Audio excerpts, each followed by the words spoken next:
Halo sahabat Mechanical Engineering, selamat berjumpa dengan Gusti Mechanical Channel.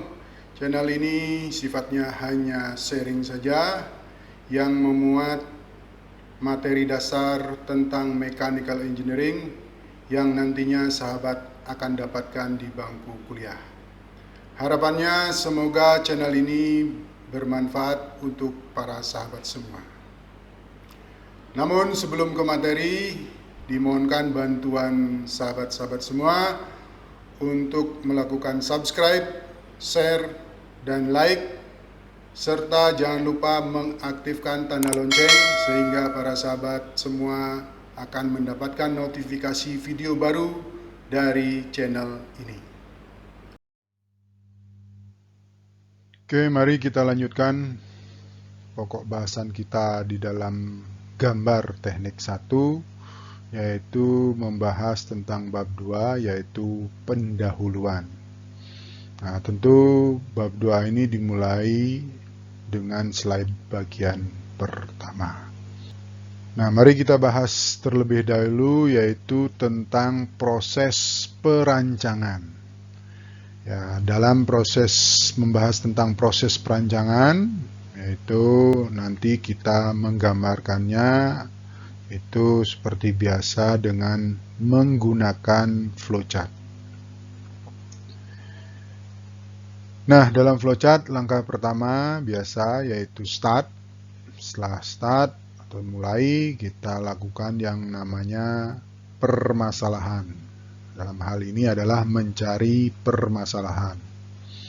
Tentunya yang nanti akan kita cari solusinya.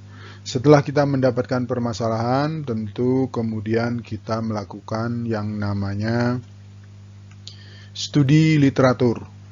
Jadi kita mencari referensi-referensi, buku textbook, atau jurnal-jurnal, atau melihat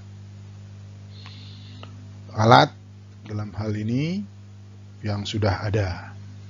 Nah, itu nanti kita gunakan sebagai referensi di dalam memecahkan permasalahan yang kita ambil.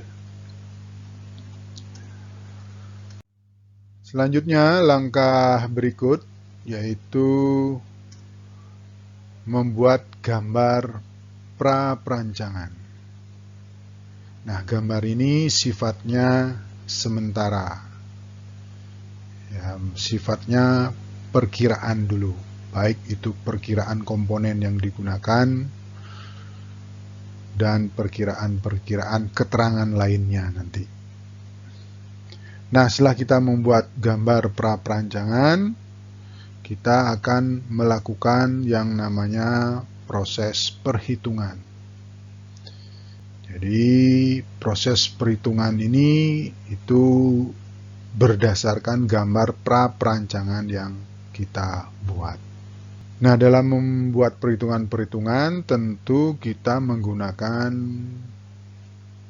referensi yaitu textbook atau teori-teori yang ditulis di dalam textbook. Setelah melakukan perhitungan, kemudian kita baru membuat gambar kerja. Nah, beda gambar kerja dengan gambar perancangan. Kalau di sini itu sifatnya itu sudah pasti. Kalau di sini hanya sifatnya sementara, karena di sini bisa setelah kita melakukan perhitungan bisa terjadi perubahan-perubahan di sini. Nah, tetapi di dalam gambar kerja maka sifatnya itu sudah pasti. Baik itu komponennya, kemudian juga dimensinya, dan sebagainya. Nanti kita jelaskan di slide-slide berikutnya.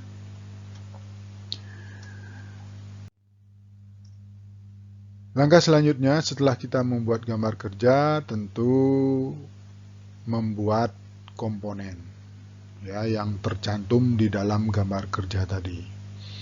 Nah, di dalam pembuatan komponen tentu kita berdasarkan gambar kerja yang sudah dibuat. Nah, kalau ada juga kalau komponen yang bisa dibeli, maka selain membuat kita melakukan pembelian di sini. Nah, setelah semua komponen itu sudah ada, baik itu dibuat maupun dibeli, baru kita mengadakan perakitan. Perakitan dari komponen-komponen yang sudah dibuat dan yang sudah dibeli. Nah, proses perakitan ini tentu berdasarkan gambar kerja, yaitu gambar susunan tadi. Setelah proses perakitan, kita melakukan proses pengujian dari alat yang kita desain. Ya, kita desain dari alat yang kita desain. Jadi dalam pengujian nanti akan timbul sebuah pertanyaan, ya, yaitu apakah alat tersebut sudah oke? Oke di sini maksudnya adalah sudah sesuai dengan tujuan kita merancang, apakah alat tersebut sudah berfungsi dengan baik, apakah alat tersebut sudah aman dalam pengoperasiannya, tidak akan terjadi sesuatu yang membahayakan, patah poros dan sebagainya. Tetapi kalau alat tersebut belum oke, maka kita akan laksanakan atau kita kembali ke langkah perhitungan bagian D. Nah, D di sini di atas tadi adalah langkah perhitungan atau ke langkah-langkah yang lainnya. Langkah lainnya yang ada sebelumnya.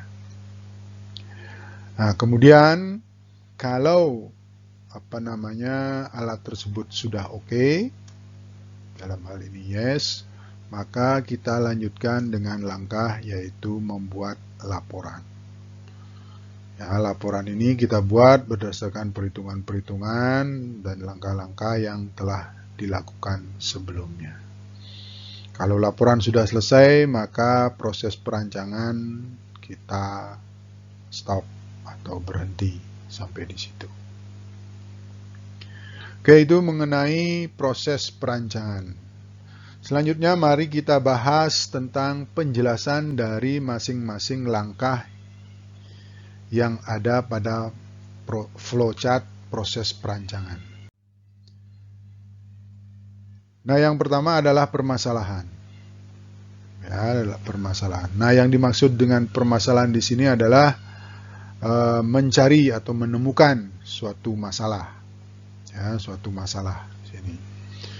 Suatu masalah yang tentunya nanti kita akan cari solusinya. Nah, di dalam menemukan atau proses pencarian suatu masalah, kita bisa membuat atau mencarinya dengan cara yang pertama adalah secara langsung.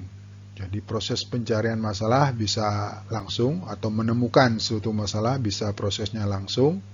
Artinya diri kita sendirilah yang menemukan masalah tersebut. Contohnya, kalau pada saat Anda di dapur mengiris bawang, nah di situ akan terjadi mata akan perih, kemudian tangan atau jari akan kena pisau kemungkinannya.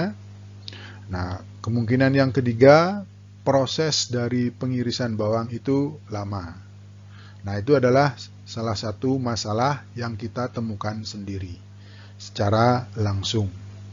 Nah, kemudian cara yang kedua untuk menemukan masalah adalah dengan cara tidak langsung atau lewat perantara. Artinya di sini adalah lewat orang lain. Jadi orang lain yang menemukan masalah, kemudian kita datang ke dia menanyakan, kemudian dia menjawab bahwa ada suatu masalah, dia menemukan masalah yang perlu bantuan kita untuk menyelesaikannya. Jadi itu yang dimaksud dengan langkah permasalahan pada flowchart proses perancangan. Demikian pembahasan materi untuk kali ini. Jika para sahabat ada komentar, pertanyaan, saran atau ide, silakan ditulis di kolom komentar di bawah. Diucapkan terima kasih banyak untuk sahabat semua, sampai bertemu kembali pada video selanjutnya.